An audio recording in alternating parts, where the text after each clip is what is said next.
तर मुंबई, ठाणे आणि कोकणाला हवामान खात्याने आता रेड अलर्ट दिलेला आहे। मुंबईसह उपनगरात आता मुसळधार पाऊस बरसणार अशी शक्यता दिसते।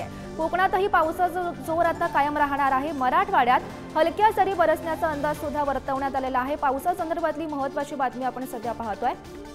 मुंबई, ठाणे, कोकणाला हवामान खात्याने आता हा रेड अलर्ट दिलेला आहे। मराठवाड्यात हलक्या सरी बरसण्याचा अंदाज दिसतोय।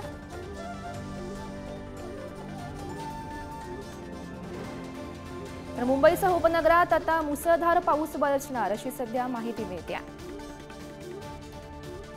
तर पुन्हा एकदा आमचे प्रतिनिधी धनंजय यांच्याकडे जाऊया। धनंजय, आपण पाहतोय मुंबई, ठाणे आणि कोकणाला आता हवामान खात्याने रेड अलर्ट घोषित केलाय।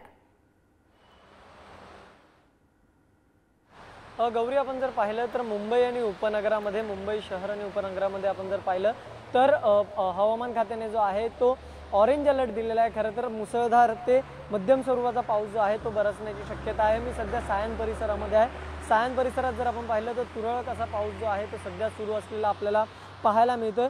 तर कोकणात जर आपण गेलो तर कोकणामध्ये काही ठिकाणी जो आहे तो मध्यम स्वरूपाचा पाऊस जो आहे तो सांगितलेला आहे। काही ठिकाणी मुसळधार पाऊस सांगितलेला आहे कोकणात।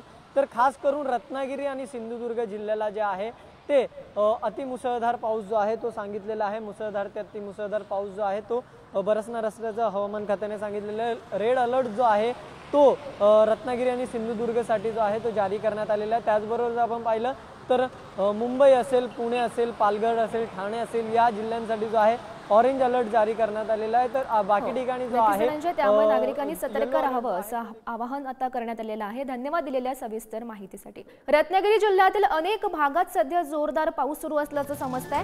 रत्नागिरी जिल्ह्यातील सर्वच नद्या आता दुथडी भरून वाहत आहेत। किनारपट्टी भागात वेगवान वारे वाहत आहेत। पावसाचा जोर वाढण्याचा अंदाज सुद्धा वर्तवण्यात आलेला आहे। महत्त्वाची बातमी आपण रत्नागिरीमधून पाहतोय। अनेक भागात जोरदार पाऊस सुरू आहे। नद्या सुद्धा भरलेल्या आहेत आणि त्यामुळे नद्यांना पूर आल्याचं पाहायला मिळतंय। या संदर्भात माहिती देत आहेत आमचे प्रतिनिधी राजन चव्हाण सध्या आपल्या सोबत आहेत। राजन, आपण पाहतोय अनेक भागात खरं तर जोरदार पाऊस सुरू असल्याचं सध्या समजतंय। सध्याची काय परिस्थिती आहे रत्नागिरीमधली? गौरी, नक्कीच रत्नागिरीमध्ये रात्रीपासूनच सरींवर या ठिकाणी मुसळधार पाऊस जरी असला तरी पण सरी ह्या जोरदारपणे वाहतात आणि त्यामुळे रत्नागिरी जिल्ह्यातील बहुतांश भागामध्ये पावसाने दमदार हजेरी लावलेली आहे। हेच असताना नद्याही पूर्णपणे आता दुथडी भरून वाहत आहेत। रत्नागिरीतील जगबुडी नदी असेल इशारा पातळीच्या वर वाहत आहेत। त्याचबरोबर किनारपट्टी लगतचा जो भाग आहे तिथेही वाऱ्याचं प्रमाण जास्त आहे। त्यामुळे हवामान खात्याने येत्या आज दिवसभरामध्ये जोरदार पाऊस होणार अशी या ठिकाणी इशारा केलेला आहे। त्यामुळे किनारलगतच्या भागातील नागरिकांना देखील सतर्कतेचा इशारा दिलेला आहे। याचबरोबर जिल्ह्यामध्ये आता 60% लावणी कामे पूर्ण झालेली आहेत। उर्वरित लावणी कामांना देखील आता चांगला पाऊस पडतोय। त्यामुळे चांगल्या पद्धतीने सुरुवात झालेली आहे। आज वर्षा पर्यटनाच्या दिवसासाठी पर्यटक आज सुट्टीचा दिवस असल्यामुळे रत्नागिरीमध्ये त्यांची पावले वळतात। त्यामुळे मार्लेश्वर सारखा जो संमोहित करणारा धबधबा आहे तिथे सुद्धा प्रशासनाने आता बंदी केलेली आहे। त्यामुळे एकंदरीत सतर्कतेच्या दृष्टिकोनातून प्रशासन देखील आता पूर्णपणे सज्ज झालेले आहे। त्याचबरोबर रत्नागिरीमध्ये आज सकाळपासूनच पावसाची रिपरिप सुरू आहे। पाऊस जरी थोड्या प्रमाणात असेल तरी मोठ्या प्रमाणात सरी या ठिकाणी बरसत आहेत।